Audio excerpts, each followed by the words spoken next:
This next one I don't have a problem with because naturally, and some people might find this surprising, I'm naturally an introvert and relish my time alone, but it's something that many people seem to fear. So explain to everyone else the significance of not fearing alone time. We live in such a fast-paced world, and technology makes it easy to be constantly connected to other people all the time.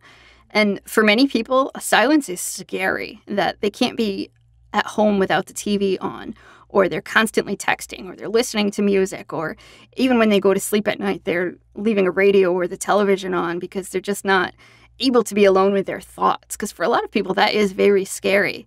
And sometimes people confuse alone time with being lonely. And so to them, if they're not constantly surrounded by people and social noise, that they're going to feel lonely. So to stave that off, they're just constantly surrounding themselves with as much activity as they can.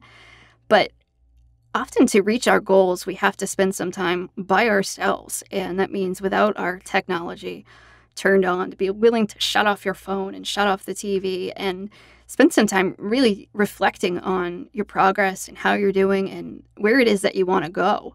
And for some people, it just takes a few minutes of quiet reflection. And for other people, they enjoy journaling. And some people find meditation to be helpful. But no matter what it is that we do, it's just important to be willing.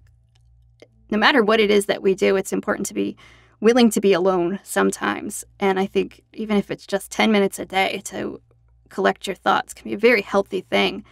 And for some people, it's just more of a momentary thing, that they don't want to be alone for an hour by themselves because they don't really know what to do.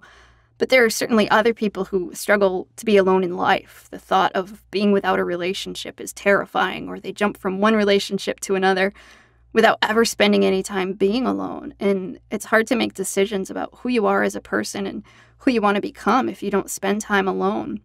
Yeah. Okay. So yeah, again, for those that is an issue for, hopefully that was healing. So now another don't from your list is that mentally strong people don't give away their power. Describe how people tend to give away their power and what they can do to get it back or not let it go in the first place. Sometimes it's easy to give other people the power to control how we think or behave or feel, and we blame them for it. So someone might say, my husband makes me feel bad about myself, or my boss always makes me stay late at night. And although some people might think that this, although some people might think that the way something is worded is just semantics, it's more than that. The language that we choose to use is often evidence of our underlying beliefs and values. And so often when we say things like, somebody makes me do something or somebody makes me feel something, we really feel like we're being forced to do it. But the chances are that nobody's forcing us to do anything, and we need to accept that personal responsibility in our lives.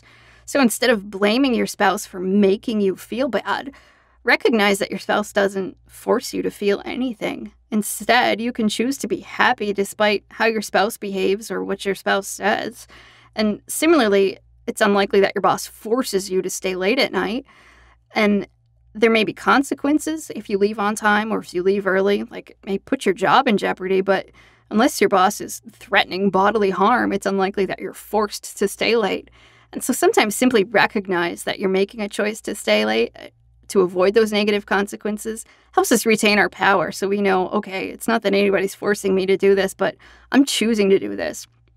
And keeping our power is all about taking responsibility for how we think and how we feel and how we behave. And once we decide, I'm not going to let anybody else in the world make me feel bad about myself or define who I am or how I think about myself or how I'm going to behave, it's incredibly empowering.